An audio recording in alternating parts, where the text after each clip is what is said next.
Salibonani bantwana benkosi, liyabingelelwa ngelihle igama lomfeli wethu Jesu ozayo masinyane. Siyabonga abathandekayo uThixo wamazulu osigcinileyo, wasilondoloza, wasivikela kwaze kwazofika sona lesi sikhathi singabaphilayo. uNkulunkulu uyamangalisa abathandekayo. uNkulunkulu kasithandi ngoba sithandeka, kasigcini ngoba sigcineka, kasisamukeli ngoba sisamukeleka. Kodwa uNkulunkulu uyasigcina, asithande, asamukele ngenxa yobukhulu bomusa wakhe. Haleluya. Ngiyazi bathandekayo, abanye bethu sihamba phakathi kwezimo ezinzima, izimo ezibuhlungu kakhulu empilweni zethu. Abanye silahlekelwe ngabazali, abanye silahlekelwe ngabantwana, abanye silahlekelwe izihlobo. Phakathi kwabantu abasilahlekeleyo, abanye bebengama-breadwinners empilweni zethu. Abanye njalo bebengabantwana ade sibathuma, abantwana ade besisapota sesikhulile singabazali. Engakutsho bathandekayo ukuthi phakathi kwezimo esiphakathi kwazo, we sympathize with you in your bereavement. We have already passed over the ground that you are now traveling, and we know what it means ukulahlekelwa ngumuntu oseduze nawe. Engakusho ukuthi uNkulunkulu uyanaka. uJesu nguyise wezintandane, yindoda yabafelokazi, ungumntwana kulabo abangelabantwana. So phakathi kwezimo zonke esiphakathi kwazo, uNkulunkulu wela khaca ezimeni zona lezo, uyasiduduza. uPaul uthi yena inkosi uqobo iza kwehla ivela ezulwini ngomdumo, ngokumemeza kwesithunywa lokukhala kophondo. Abafileyo kuKristu bazavuka. Thina esiseleyo sisaphila siza kuhlangana kanye labo emayezini, sihlangabeze inkosi, sihlale lawo kokuphela. Abesesithi umpostoli Paul, ngakho bazalwane, duduzanani ngalamazwi. Haleluya, haleluya. Siyabonga abathandekayo. Nxa singena enkonzweni yelizwi, kasibe nelizwi lomthandazo. Baba ingcwele ukhona ngikhaya ezulwini, baba othandekayo, siyabonga musa lothando lwakho lumangalisayo, ukubekezelelwa siyizoni. Siyabonga Nkosi uthandekayo umusa omangalisayo. Siyazehlisa phambi kwesihlalo somusa, sihlambulule ngenxa yegazi lakho. Singcwelise baba oyingcwele, sithanyele izazela zethu ngokulunga kukaJesu. Iba lathi Nkosi safunde elizwini lakho lapho kwabhala khona umoya oyingcwele. Sitolikele imfihlakalo lizwi lakho, sisindiseke umusa ungakavalwa, singakazunywa yikufa. NgoJesu siyakhuleka, amen. Lizakhumbula bathandekayo ukuthi sisebhukwini lika Romans chapter 3, ngaphansi kwethimu esigijima ngaphansi kwayo ethi yona Christ our righteousness. Christ our righteousness. Izolo besibheke uverse 25 lo verse 26. Namhlanje sizabheka uverse 27 lo verse 28. But singakawabheki lama verse namhlanje, ngisafisa sibuyele emuva kancane siyeqalela kuverse 21, sisenzela labo abasijoyinayo abangazange baqale lathi. Lizabona ukuthi khona since siqalile kulabantu abalokho bengena. So ma umuntu engene namuhla automatically kuyaveza ukuthi siqala wayengekho. So sizabuyela emuva kancane sisenzela ukuthi lalabo abasijoyine endleleni bakhona ukuthi bahambe lathi. So uverse 21, uPaul utolika ivangeli ngokulunga kukaNkulunkulu. Uyibambe yona le ungakhohlwa, ngoba ngike ngadlula phezukwayo. Ivangeli ikulunga kukaNkulunkulu, okusho ukuthi isenzo sikaNkulunkulu. Nguye uNkulunkulu waplana icebo losindiso, waligcwalisa kuJesu Kristu indodana yakhe. Nguverse 21, mana ngiyifunduzwe. Ithi yona kodwa khathesi ukulunga okuvela kuNkulunkulu ngaphandle komthetho sekwazisiwe njalo kwafakazelwa ngumthetho labaprofeti. Haleluya. Okunye ngidlule phezukwakho yikuthi ukulunga kukaNkulunkulu kusebenza kithi ngokukholwa kuphela, through faith alone. Ngamanye amazwi kumele sikholwe kuphela. Usindiswa akusilo kholo, ngeke usebenze ukuze usindiswe. Ngeke usindiseke ngokwenza kuhle, ngeke uluthenge usindiso ngemali, njalo usindiso ngeke uluzwe lugijima emzimbeni lusehla ngomzimba ngeke uluze usindiswa kusilo dimoni elithi lingangena emuntwini likuhlasimulise emzimba likuhlukumeze emzimbeni. Usindiso luwamukelwa ngokukholwa. Usindiso luba ngolwethu ngokukholwa kuphela. Yikho kuthiwa yi-justification by faith, yindaba yokukholwa. Nguvesi 22 uthi yena ukulunga lokhu okuvela kuNkulunkulu kufika kubo bonke abakholwayo kuJesu Kristu. Akula mehluko phakathi komJuda lowezizwe. Sidlule phezu kwayo le. Ukuthi ukulunga kukhethi muntu ngokwabo bonke abakholwayo. Ngangizwa abantu besithi usindiso ngolwamaJuda. uJesu wafa emajudeni, wayengowamaJuda. But iBhayibhili lithi usindiso sonke abezizwe lamaJuda sisindiswa ngendlela efananayo. Sisindisa ngokukholwa, sisindiswa ngokwamukela ivangeli. Okunye engidlule phezu kwakho yikuthi ukulunga kukaNkulunkulu kuyasilungisisa ngesihle. Siyaqualify ukuya ezulwini nxa sesilungisisiwe ngokukholwa. Siba ngamalunga ombuso kusukela khathesi. Njalo lasekwahlulelweni asesabi ngoba we are resting in Christ for our salvation. Ngamanye amazwi uJesu usilungisisile ngokomthetho, sesilungile. uPaul usivezele njalo ukuthi silungisiswa ngesihle ngomusa wakhe. Ngamanye amazwi ngumusa ongasifanelanga esiwenzelweyo, njalo kasibhadali lutho, imahala, siphiwa ngesihle ngomusa. Nguvesi 24 bathandekayo, uthi yena bakhululwa ngomusa wakhe kudlula ngensindiso eyeza ngoKristu uJesu. Then izolo ke besibheke uvesi 25 lo-26. uPaul uyaqhubeka uthi yena ukulunga uthi yena uNkulunkulu ulungile, ulelungelo ngokomthetho ukulungisisa izoni ngokuhlengwa okukuKristu Jesu. Ngamanye amazwi, ngenkonzo yesiphambano uNkulunkulu ulelungelo elipheleleyo ukuthi asithathe asisekhaya. Uthi yena uNkulunkulu wambeka njengomhlatshelo wenhlawulo ngokukholwa egazini lakhe. Wenza lokhu ukuze abonakalise ukulunga kwakhe, ngoba ngokubekezela kwakhe wayekela izono ezenziwa ngaphambilini kungekho ukujeziswa. Wakwenza ukubonakalisa ukulunga kwakhe ngaleso sikhathi, ukuze abe ngolungileyo njalo onguye obenza babe ngabalungileyo labo abakholwayo kuJesu. Haleluya. Enye ivesi esikhulume ngayo nguHebrews chapter 9 ivesi ngelika 22 ethi yona phose izinto zonke ngokomthetho kumele zihlanjululwe ngegazi. Ngaphandle kokuchitheka kwegazi akukho ukuthethelelwa. Ngakutshela ukuthi mina umthetho kaNkulunkulu awufuni obedience epheleleyo kuphela, kodwa ufuna le justice. Ijustice thina nikeza isono okusifaneleyo. Thina ngokomthetho sifanelwe yikufa, kodwa uJesu wabhadala ngempilo yakhe. The law was satisfied esiphambanweni. Haleluya. So mathandekayo, namhlanje sizobheka uvesi 27 lo-28. Ifundeka kanje. Uthi yena pho kungaphi ukuzincoma? Kuthiwe ngaphandle. Ngasimiso bani na? Esokugcina umthetho na?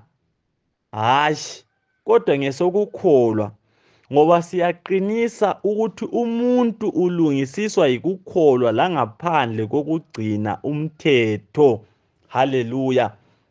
uPaul uqala uvesi 27 ngombuzo. Uthi pho ukuzincoma kungaphi na? Ngubani ongangitshela ukuthi indaba uPaul ebuza kanje? Right. uPaul ubuza ngoba usecacisile indaba yosindiso. Ukuthi usindiso yiplani kaNkulunkulu. Lwaplana nguye, lalungiswa nguye, lalethwa nguye. Thina vela senzanga lutho. Asibuyele evesini. Ngingayikhonyeli iBhayibhili le akusonkomo omdaka ikhonyelwa ngumnikazi wayo. LiBhayibhili asonoveli futhi. Ithi na kungaphi ukuzincoma na? Kambe ivangeli nxa selizwakele liyachiya yini indawo yokuzincoma? Bathandekayo, ivangeli nxa usulizwe kahle liyachiya yini indawo yokuzincoma? Phela kulabantu abazitshaya, abantu abazwayo so ebandleni. even lasema-church lapha amaningi ya zikhona ezizitshaya abantu abangcono kulabanye abantu ya umuntu eyisa abanye abantu somzwe ekhuluma ngaye lizoni lina alilunganga lina ya alibizwanga lina mina ngibiziwe lina lithunywanga mina nithunywa aliphawulwanga mina niphawuliwe ya kulabanye abantu so abalevangeli lokweyisa iBhayibheli lithi lona kungaphi ukuzincoma na kambe umuntu nxa esezwile ivangeli kambe kule ndawo yokuzincoma yini ethiwa ivangeli ya ngaye ngakufundela uLuka 18 uvesi 9 umthandazo womfarisi lomthelisi iBhayibheli izakutshela ukuthi umfarisi waguqa phansi waqalisa ukubonga uNkulunkulu ngezinto azenzileyo wazincoma yawabuthelela izinzo ezinhle wathi mina ngikhuphe kwechumi ngizila kabili ngeviki mina ngenza lokho kuhle ngenza lokhu angifani lesoni lesi esingemva kwami isela leli umtheliso ngemva kwami ya iBhayibheli izakutshela ukuthi kwathi sokukhuleka umthelisi engafuni lokubheka phezulu ithi yona wathi uNkulunkulu hawukela mina so uJesu nxa esekhomenta ngemthandazo emibili yalaba bantu uthi yena umuntu lo esithi umthelisi wabuyela endlini yakhe elungisisiwe kodwa umthelisi wabuyele njalo ngoba umthelisi wayengayibambanga indaba yobubi bomuntu ukuthi thina sonke sibabi sidinga ukulungisiswa nguJesu uyabona nxa ungalwazi uhlupho lwakho ya vele uzathandaza umthandazo womfarisi okweyisa abanye abantu uzadelela abanye abantu vele mawuzibheke usechurch kumbe ukuphi emhlanganweni lapho khona uzabe uzikala ngabanye abantu ya nxa uzibheka sowubona wena ungcono khatshana kulabanye abantu hey wena zwana la ivangeli nxa selifikile emuntwini kalichiyi indawo yokuzincoma right uPaul uthena pho kungaphi ukuzincoma uthena kuchiwe ngaphandle ngasimiso ubani na esokugcina umthetho na uthi hatshi kodwa ngesokukholwa madoda isizathu esenza kungabi khona ukuzincoma ukuthi imisebenzi yethu ayibalwe endabeni yosindiso vele kayi-edi lutho ekusindisweni kwethu hayi ukulunga ngokukaNkulunkulu kufika kithi ngokukholwa kuphela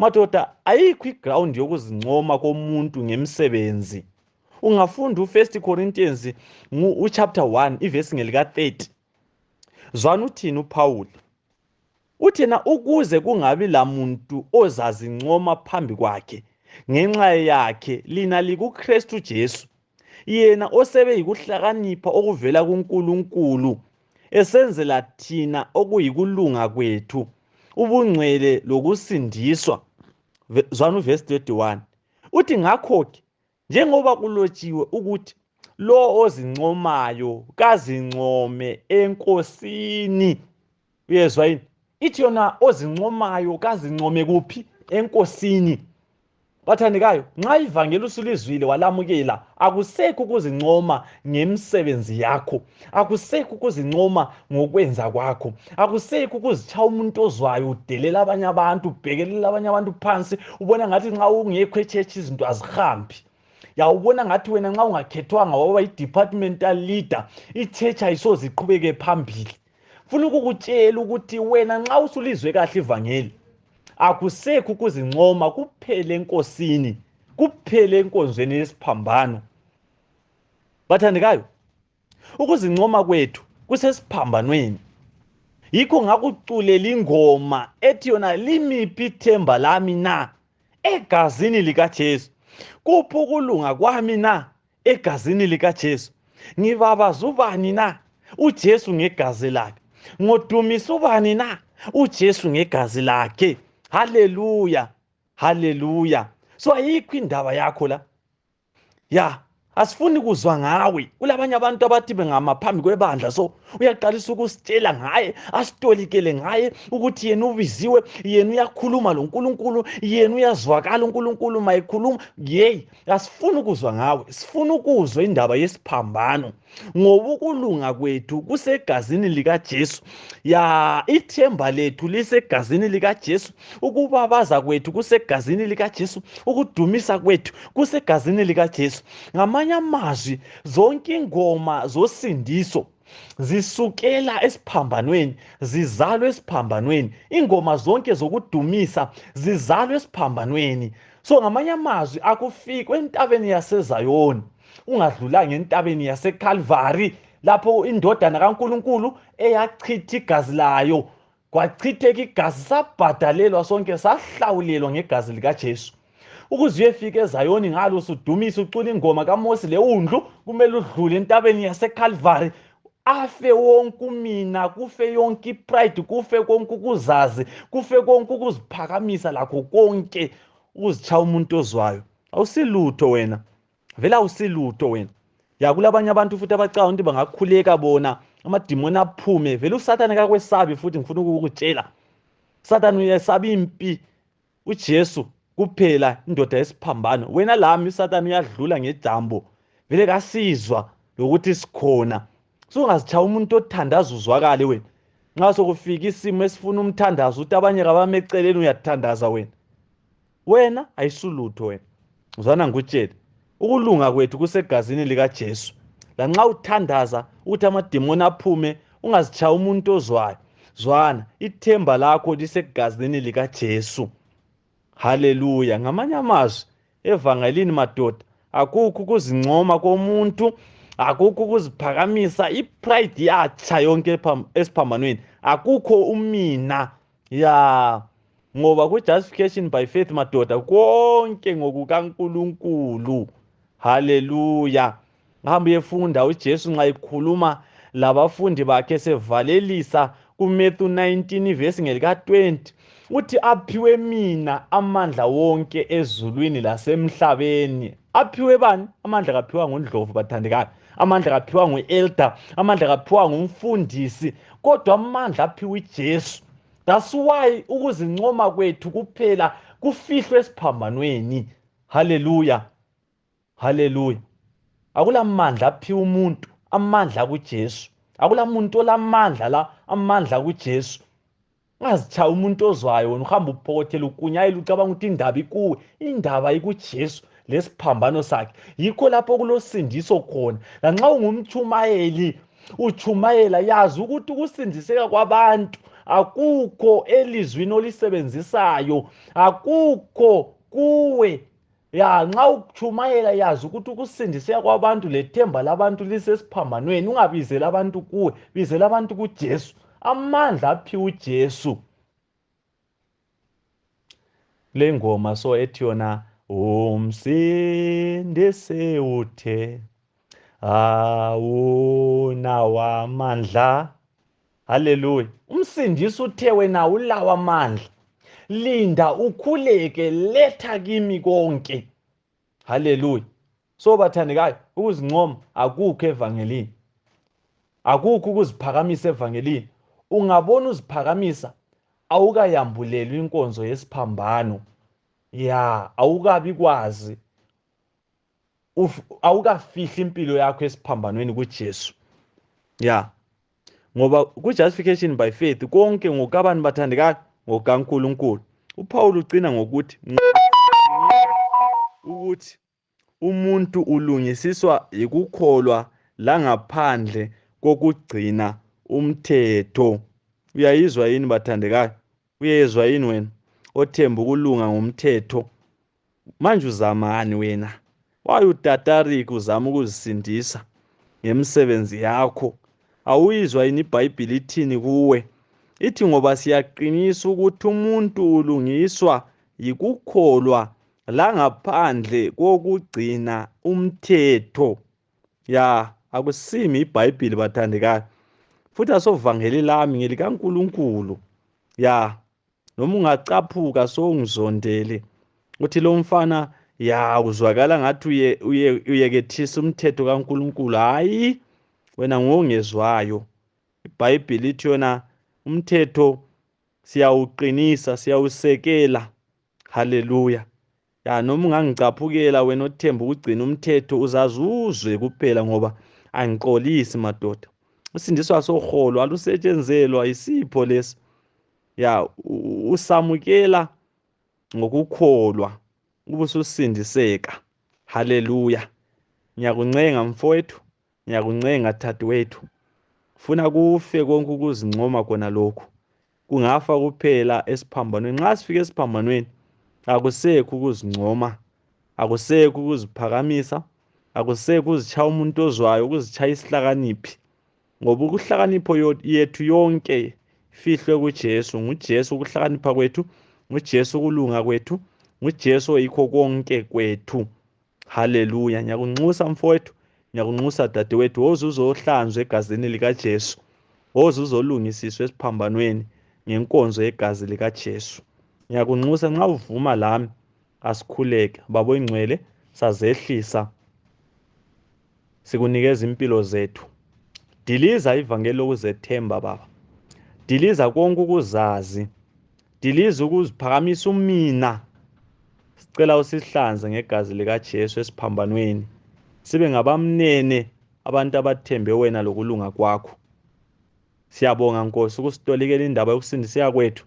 Siyayamukela ivangeli lona leli. Bamukela abafowethu, bamukela odadewethu. Sisindise umusa ungakavalwa. NgoJesu siyakhuleka. Amen.